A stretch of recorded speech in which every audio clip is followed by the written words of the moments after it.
All right, thanks guys. Welcome to the 40th anniversary conference. I hope the slides are coming up here. Perfect. So I think one back. Perfect. Okay, so on behalf of Hovav Shacham, who is at the University of Texas in Austin, and myself, welcome to the technical program of the conference.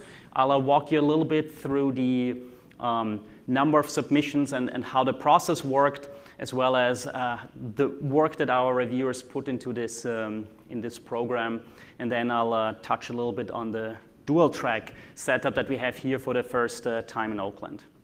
So there have been two significant changes of the reviewing process with the 2008 symposium, and it sounds, or it feels much longer ago, but it has just been about 18 months when we changed these review process to include two innovations. First, we wanted to switch to a monthly submission system where instead of having one deadline, we would have one deadline every month. And with the 2019 symposium, we actually had the first full year of that system with the first deadline or the first submission deadline in January 2018, and then the last one in December 2018.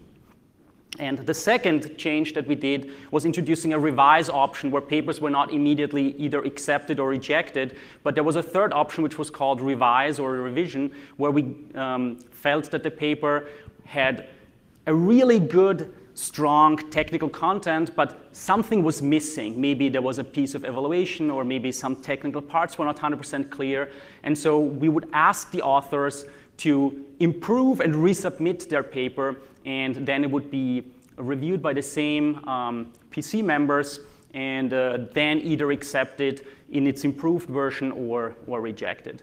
And I think when you look at the motivation that we gave when we set out to do this, we wanted to basically give authors, the community, more chances to submit papers when the papers were ready, rather than having a system where you had to submit to one of the 4 conferences essentially every 3 months.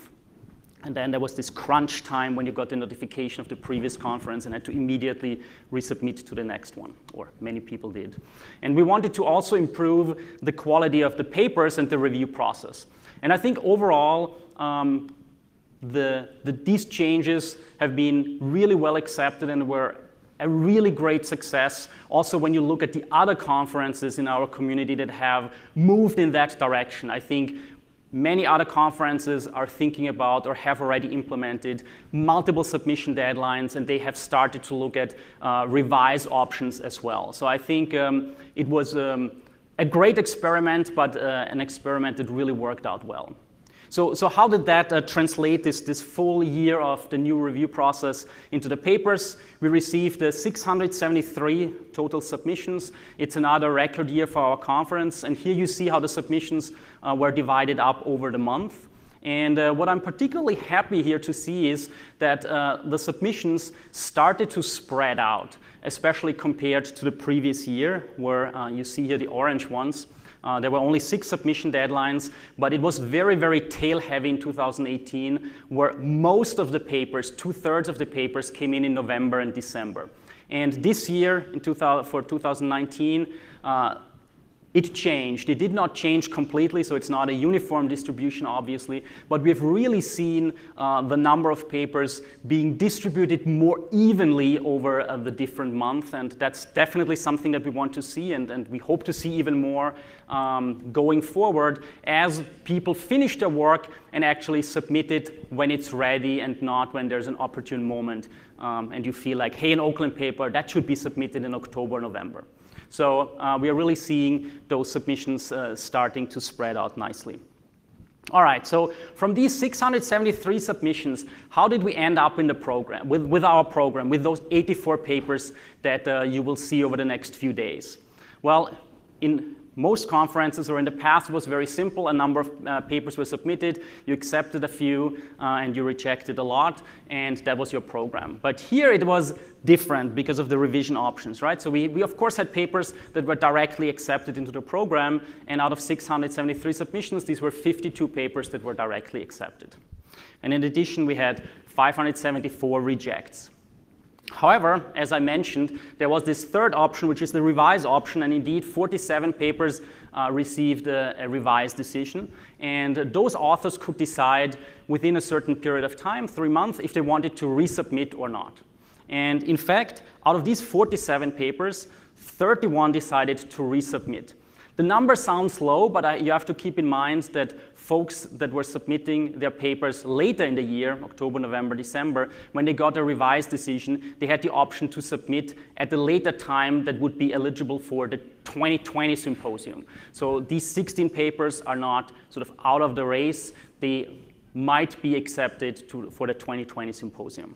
So we had these 31 resubmitted revisions, but of course we also got revised papers from 2018, from the previous year. So there were 10 additional papers that were resubmitted for consideration for the 2019 conference.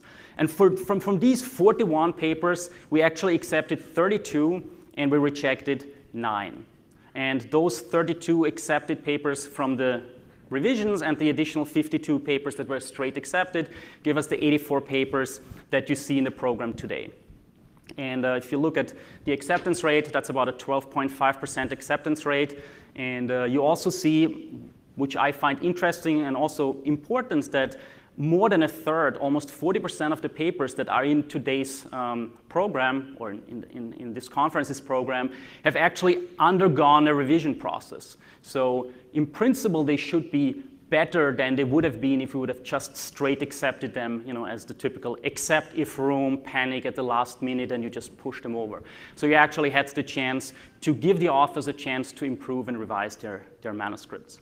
So how do these numbers compare to previous years? So here is the strong growth of the numbers of submissions that you can see from 2018 to 2019, where there was about another increase of 30% of the number of submissions. And when you look at, so 27%, when you look at the acceptance rates, we've really been very stable, very steady in a corridor between 12 and 14% over the last 10 plus years. So the conference is as competitive as ever, and we just have more submissions, and as a result, many more papers that we want to fit into our program. So when we look at, of course, the other side of the coin, so we looked at the papers that were submitted, there has been a lot of work done on behalf of the reviewers, the PC. We had a fairly large PC, definitely for Oakland standards, it was the biggest PC ever with 106 PC members.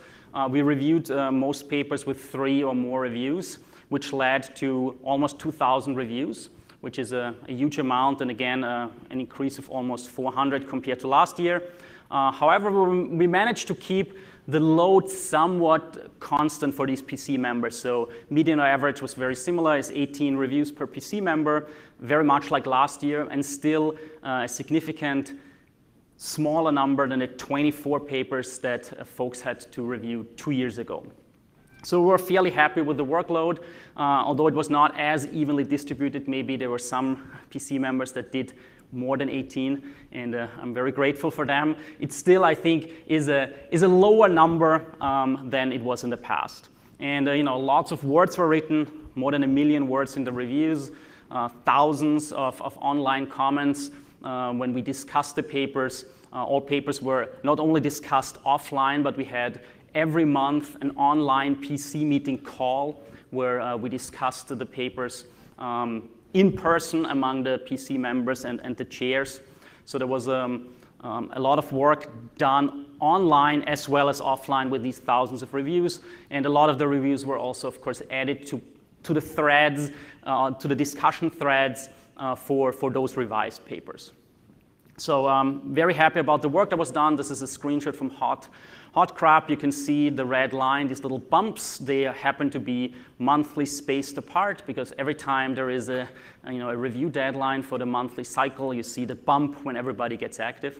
So it was nice to see. And you see the gray and the yellow pools of reviewers that were in